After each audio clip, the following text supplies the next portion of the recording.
to know who built them and how long. God, go tell us about the structures on the moon.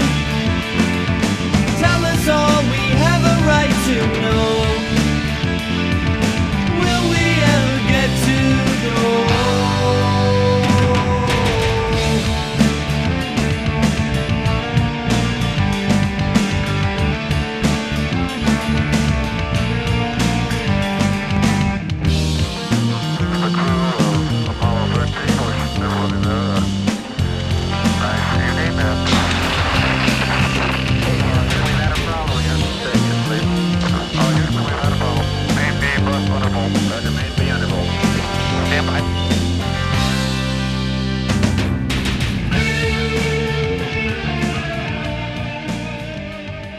How did you and Bob Dean actually meet? What were the first words that you guys said, or where did you run into each other for the very first time? I was in the street in front of his house or mine. He said, I understand you're Air Force. I said, yeah. He said, I'm Army. And he said he was retired, and I was retired, so we got to visiting each other. When I retired from the military in 1976, I bought a house in Tucson. I retired from the Presidio of San Francisco, where I had been a command sergeant major there at the 6th Army headquarters. Bought a house in Tucson, moved to Tucson, so help me. The house I moved into was directly across the street from Wendelle Stevens. Talk about coincidence. So, our friendship blossomed more. At that time I was working for the sheriff's department. He was the deputy sheriff, and he was bringing a staff car home at night, parking it in his garage. But he fascinated me because he had been to Japan and he got interested in the Japanese swords. He had a nice collection of swords on the wall in his house. Come by, we used to just get together and drink beer in either his yard or mine and talk. So whenever we were together, when we were in the same town, we would share information.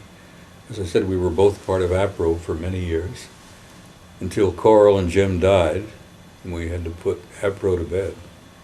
We both had learned the reality of the extraterrestrial presence, and I think that's kept us good, close friends for years. And I've known him and considered him a good and dear friend for many years. We have a lot in common, particularly this interest in the phenomenon, as people like to refer to it, so-called alien presence. I hate the word UFO. I just don't like to use it because it's so silly. It doesn't really say anything. We're talking about a presence of extraterrestrial intelligence on planet Earth. And Wendelle and I share that view. His mail, as you probably have heard him say, was monitored very closely. Mine was too, matter of fact. His telephone line was bugged. My telephone was bugged. Just being members of APRO, I think, being on the board, we attracted attention from whoever shall remain nameless, but somebody bugged our phones, monitored our mail, and let me tell you something.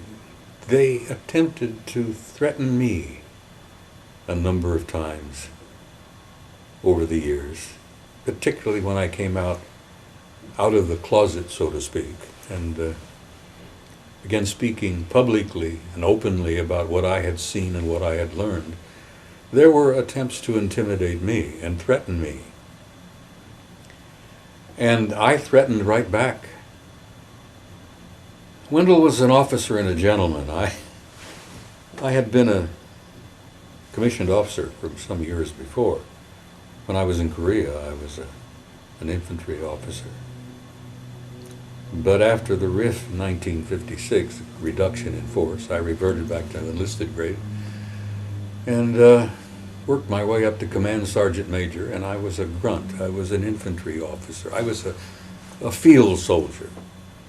And I carried a gun, and still do.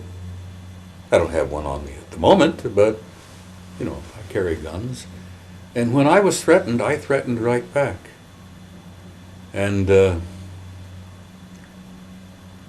I think my first marriage went on the rocks because of my involvement with the UFO field. My first wife, my son's mother, was scared to death of the whole subject. Because I said we had our phone bugged and our mail was disturbed, and we were followed in traffic many times. And, they had a repertoire of little processes where they intimidated you. The phone calls probably were the worst.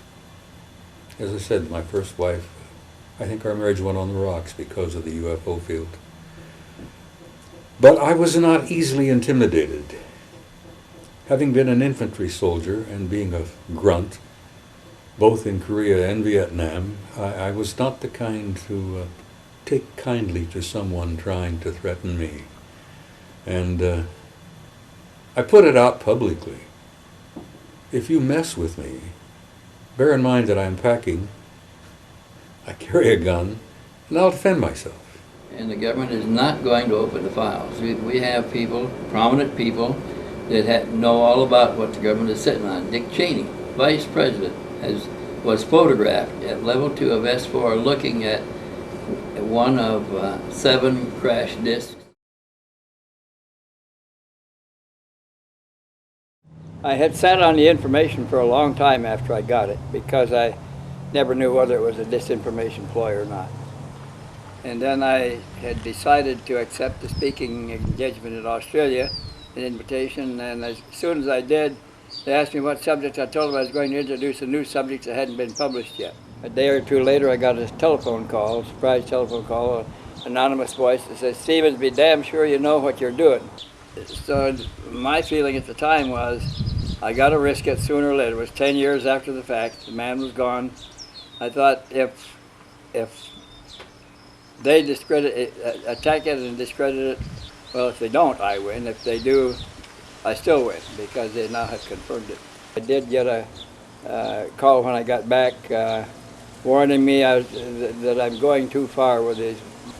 That convinced me that maybe it wasn't a ploy, that maybe there was something to it, and so I decided to release it here after that, and I did at the conference, and nothing happened there. But then I began to think that maybe I had acquired a stature that they began to fear doing something to me. They knew what I knew, that to confirm the story by doing something to me would only activate a whole bunch of other investigators that would want to know what happened to me and why. Kind of the safety that Bob Lazar had. I got a call one time from, I get a lot of calls, and this man said that he'd like to come over and look at pictures. I usually discourage that.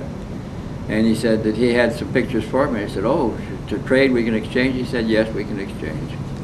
And I said, "Well, okay, come on over then." And he said, "I'll see you," and he hung up. And about an hour later, I got another call from him. He said that he had checked out of his apartment, gone to the bank to get some money, and when he put his card in the teller,